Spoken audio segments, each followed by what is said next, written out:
Since immigration legislation has been under attack with the DACA repeal and TPS being reduced, would you consider turning Texas or major Texas cities into sanctuaries for immigrants willing to contribute to their community? And how would you handle the resulting federal repercussions? Sure.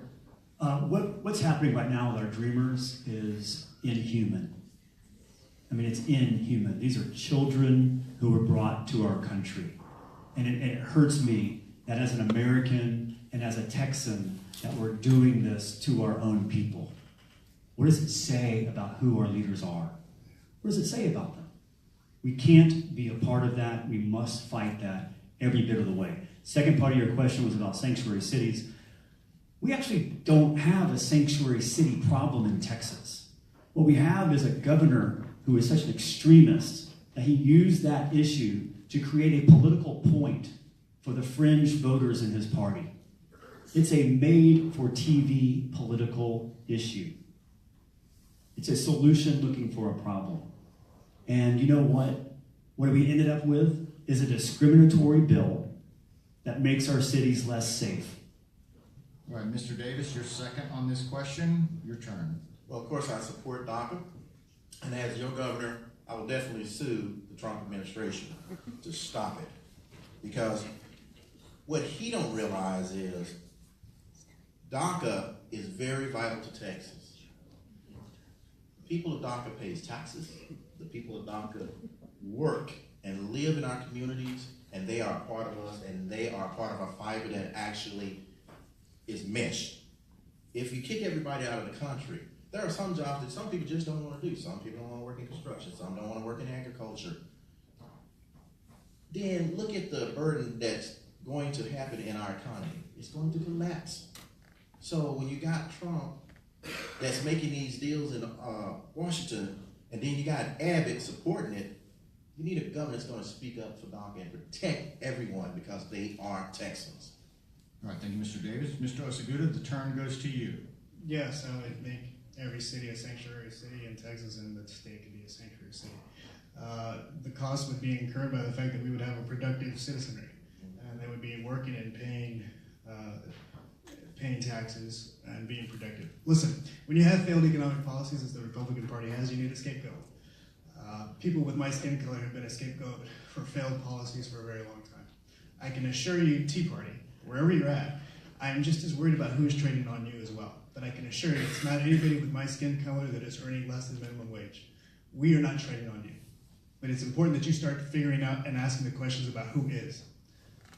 And what I'll say about it is this. Absolutely would be sanctuary cities because I will absolutely take that labor force any day of the week. Mr. Payne. Thank you. This is actually one topic that I get quite angry about because we are treating individuals who are here undocumented as second-class or even worse citizens. They add more to our economy than they take. They are not coming over here and saying, let's live off the government. They can't. They can't. They can't apply for government funding. When it comes to dreamers, this country is all they know. And we are picking them up and sending them to a place they've never been to before. Or worse, we're picking up their mom and dad and sending them back to their country with a child that's still here. Nothing makes me more angry than breaking up families, and yes, that is coming from a kid who grew up in an orphanage, and it pisses me off that this is how our society decided to treat individuals. That is not Texas. That is not America. Thank you. Mr. White, you get the first follow-up. You know, the emotions are high, obviously, as they should be. We're talking about building walls in this country, right? We got a man, I wouldn't trust to let him build a golf course on our border, let alone a wall, right? I mean, seriously. We're so far behind on this issue, it's frightening. So as governor, we have to lead on these issues if our federal government's not going to. And that includes voting for people like Beto for senator Because this is a federal issue as much as it is a state issue, if it's more so a federal issue, right? And so we have to put pressure on our government, on our federal government, to find a pathway to citizenship for our dreamers and for other undocumented immigrants. Thank you. Mr. Davis. Well, if you look at Trump, he says, well, and he's talking about everybody else, brown skin or black skin. Well, coming over there, they're committing crimes, they're rapists, they're murderers. Have he looked at the stats? He has fuzzy math because the stat says it's not true. Look at what's going on.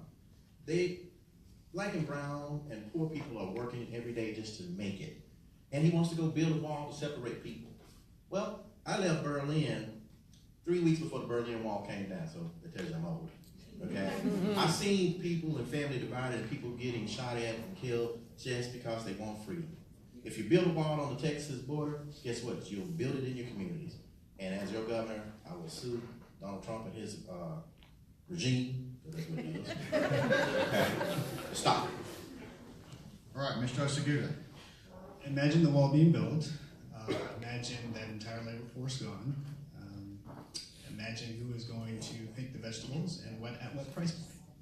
What happens to your products, your goods, your services? Who is going to do that work? And how are you going to pay for it? How is the Republican Party going to pay for it? That is inflationary prices. And our labor force is quite bifurcated. Technology is displacing those that are in the higher skill jobs, which keeps wages depressed. So if on the top end you have wages depressed, and on the bottom side you get rid of that labor pool, those prices will increase, but the wages will not increase on the upper side of that scale. These are, again, push-up structural changes. All right, Mr. Payne. Push-up or talk here. I'll talk. The one thing I want to address as well is we hear a lot about how the immigrants, the undocumented immigrants that are here, are actually picking cotton and picking fruit or doing farm work. They actually do more than that. They do more than just clean our house or rake our yard. And so I would like to get away from that stereotype. These are people, and they are important to our economy. They add to our economy. And they're the people standing beside us. My own husband came here 20 years ago from Brazil. Damn good man.